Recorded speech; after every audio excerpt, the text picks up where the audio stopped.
Welcome to new TV Telugu. గత ప్రభుత్వ ఆర్థిక అవకతవకలపై అసెంబ్లీలో సీఎం చంద్రబాబు శ్వేతపత్రం విడుదల చేశారు. శుక్రవారం అసెంబ్లీలో చంద్రబాబు మాట్లాడుతూ విభజన జరిగినప్పుడు చాలా సమస్యలు వచ్చాయి. గతంలో పింఛన్లు కూడా రావనే పరిస్థితులు వచ్చాయి. రాష్ట్రంలో పట్టణ ప్రాంతాలు చాలా తక్కువ ఉన్నాయి, అందుకే ఆదాయం తక్కువ.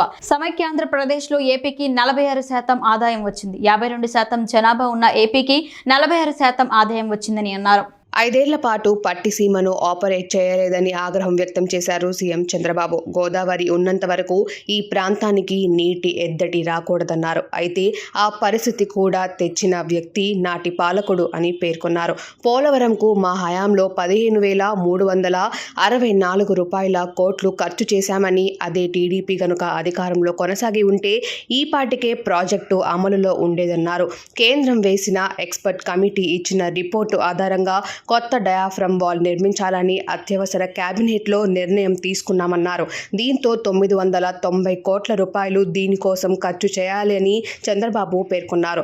గత ప్రభుత్వ హయాంలో పరిశ్రమలకు వ్యతిరేక విధానం అమలు చేశారు. టీడీపీ ప్రభుత్వం కేటాయించిన 227 ఎకరాల భూములను ఉపసంహరించుకొని పరిశ్రమలను తరిమేశారని మండిపడ్డారు. టీడీపీ హయాంలో 5 లక్షల కోట్లతో పరిశ్రమలు పనులు ప్రారంభించారు. 20 లక్షల మంది విద్యార్థులకు స్కాలర్షిప్లు ఇచ్చాము అని, ఎన్ని ఇబ్బందులు ఉన్నా సంక్షేమానికి బడ్జెట్లో 34% ఖర్చు చేశాం. కానీ వీళ్ళు అధికారంలోకి వచ్చాక పన్నులు విపరీతంగా పెంచేశారు. విద్యుత్ ఛార్జీలు పెరిగాయి, ఆర్టీసీ ఛార్జీలు పెంచారు, ఇసుక రేట్లు పెంచారు, పెట్రోల్ ధరలు పెంచారు, చివరికి చెత్త మీద కూడా పన్ను విధించారు అని చంద్రబాబు వైసీపీ ప్రభుత్వంపై విరుచుకుపడ్డారు.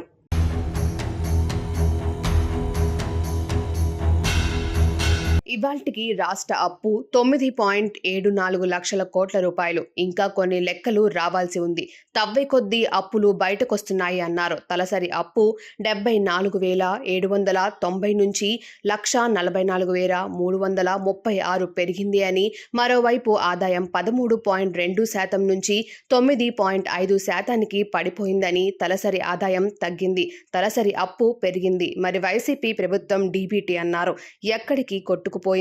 ఎందుకు అప్పు చేయాల్సి వచ్చింది? పేదవాడికి ఉపయోగపడాల్సిన కార్యక్రమాలు చేయలేదన్న విషయం ఈ గణాంకాల ద్వారా చాలా స్పష్టంగా అర్థమవుతోంది అంటూ చంద్రబాబు ఫైర్ అయ్యారు.